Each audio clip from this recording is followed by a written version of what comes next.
Hi friends, നമസ്കാരം. എല്ലാവർക്കും എൻ്റെ ചാനലായ കുക്കിംഗ് അറ്റ് മേഫ്ലവറിലേക്ക് സ്വാഗതം. ഇന്ന് ഞാൻ വന്നിരിക്കുന്നത് കുക്കിംഗ് വീഡിയോ ഒന്നും ആയിട്ടല്ല കേട്ടോ.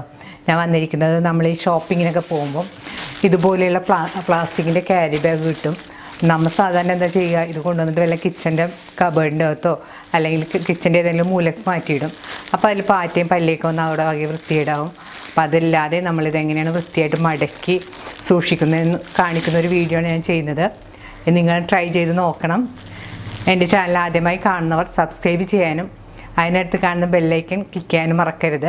എന്നാൽ മാത്രമേ ഞാൻ എൻ്റെ വീഡിയോസിൻ്റെ നോട്ടിഫിക്കേഷനൊക്കെ നിങ്ങൾക്ക് കിട്ടിയുള്ളൂ.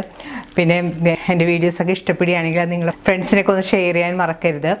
അവരെ കൊണ്ടൊക്കെ സബ്സ്ക്രൈബ് ചെയ്യാനും മറക്കരുത്. നിങ്ങളെ സപ്പോർട്ട് ഉണ്ടെങ്കിൽ എനിക്ക് മുന്നോട്ട് പോകാൻ പറ്റുള്ളൂ. അപ്പം നമുക്കിത് എങ്ങനെയാണ് ചെയ്യുന്നതെന്ന് നോക്കാം. ആദ്യം നമുക്ക് plastic carry bag kitchen counter ടോപ്പിലോ ഒരു മേശയുടെ പുറത്തോ ഇതുപോലെ വിരിച്ചിട്ട് കൊടുക്കാം.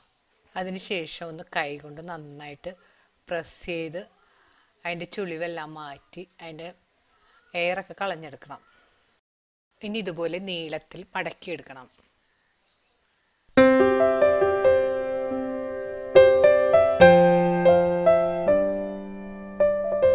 ഏകദേശം 4 മടക്കിയെടുക്കണം. ഇപ്പോൾ ബാഗ് നീളത്തിൽ മടക്കി വെച്ചിട്ടുണ്ട്. ഇനി മടക്കി വെച്ചിരുന്ന ബാഗിൻ്റെ അടിഭാഗത്ത് നിന്ന് ഇതുപോലെ ട്രയാങ്കിൾ ഷേപ്പിൽ വീണ്ടും ഒരു സിക്സാഗ് രൂപത്തിൽ മടക്കിയെടുക്കണം.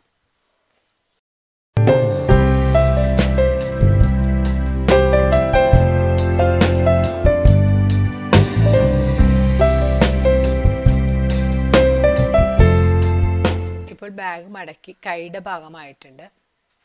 അപ്പം നമ്മൾ നിർത്തുക. ഇങ്ങനെ നോക്കുമ്പോഴത്തേക്ക് ഇങ്ങനെ തുറന്നിരിക്കുന്നൊരു ഭാഗം കാണാം. അതിലേക്ക് ആ കൈഭാഗം ഇതുപോലെ ഉള്ളിലേക്ക് വെച്ച് കൊടുക്കണം. ഇപ്പോൾ ഈ കാണുന്ന പോലെ നല്ല ട്രയാങ്കിൾ ഷേപ്പിൽ നല്ല നീറ്റായിട്ട് മടക്കി എടുത്തിട്ടുണ്ട്. അപ്പോൾ നമ്മുടെ ബാഗ് മടക്കി എടുക്കുന്നത് നിങ്ങൾക്ക് എങ്ങനെയാണെന്ന് മനസ്സിലായി കാണുമെന്ന് കരുതുന്നു. നമുക്ക് വേറൊരു ബാഗ് കൂടെ ഒന്ന് പെട്ടെന്ന് മടക്കിയെടുക്കാം. ആദ്യം നമുക്ക് നീളത്തിൽ മടക്കിയെടുക്കുക. അതിനുശേഷം ബാഗിൻ്റെ അടിയിൽ നിന്ന് ട്രയാങ്കിൾ ഷേപ്പിൽ സിക്സാഗ് ആയിട്ട് മടക്കിയെടുക്കുക. ബാഗിൻ്റെ കൈയുടെ ഭാഗമാകുമ്പോഴത്തേക്കും മടക്കുന്നത് നിർത്തി ഓപ്പണായി കാണുന്ന ഭാഗത്തേക്ക് കൈയുടെ ഭാഗം വെച്ച് കൊടുക്കുക. നമ്മുടെ ബാഗ് മടക്കൽ റെഡിയായി കഴിഞ്ഞു. ഇപ്പോൾ നമ്മുടെ ബാഗെല്ലാം മടക്കി എടുത്തിട്ടുണ്ട്. അത് ഇനി നമുക്കിത് ഏതെങ്കിലും ഒരു കണ്ടെയ്നറിലിട്ട് വെക്കാം. എൻ്റെ കയ്യിൽ ഇതുപോലുള്ള ഒരു സ്റ്റാൻഡ് ഉണ്ട്. ഞാനിത് ഐക്യന്ന് വാങ്ങിയതാണ്. അത് കുറേ മുമ്പ് ഞാൻ വാങ്ങിയതാണ്. ഞാൻ ഇതിലാണ് ഇങ്ങനെ മടക്കിയ പ്ലാസ്റ്റിക് ബാഗൊക്കെ സൂക്ഷിച്ച് വെക്കുന്നത്. ഇപ്പം നാട്ടിൽ ഇതുപോലെയുള്ളതൊക്കെ വാങ്ങാൻ കിട്ടുന്നുണ്ട്. ഇപ്പം നിങ്ങളുടെ കയ്യിൽ ഇതുപോലെ ഒന്നും ഇല്ലെങ്കിൽ തന്നെ നമുക്ക് ഏതെങ്കിലും ബാഗിലോ ഏതെങ്കിലും കണ്ടെയ്നറിലിട്ട് വെച്ചാലും മതി. ഇനി നമുക്ക് ഈ ബാഗുകളെല്ലാം ഈ സ്റ്റാൻഡിൻ്റെ അകത്തേക്ക് ഇട്ട് വെക്കാം. ഈ സ്റ്റാൻഡിനുള്ളൊരു സൗകര്യം എന്ന് വെച്ചാൽ ഇത് ഭിത്തിയിലെവിടെയെങ്കിലും ഹാങ് ചെയ്തിടാനുള്ള സൗകര്യമുണ്ട്. നിങ്ങളും ഇത് ട്രൈ ചെയ്ത് നോക്കണം. ഈ വീഡിയോ ഇഷ്ടപ്പെടുകയാണെങ്കിൽ ലൈക്കും ഷെയറും കമൻറ്റും ഒപ്പം സബ്സ്ക്രൈബ് ചെയ്യാനും മറക്കരുത്. വീണ്ടും ഇതുപോലുള്ള നല്ല വീഡിയോസുമായി നമുക്ക് കാണാം. Thank you.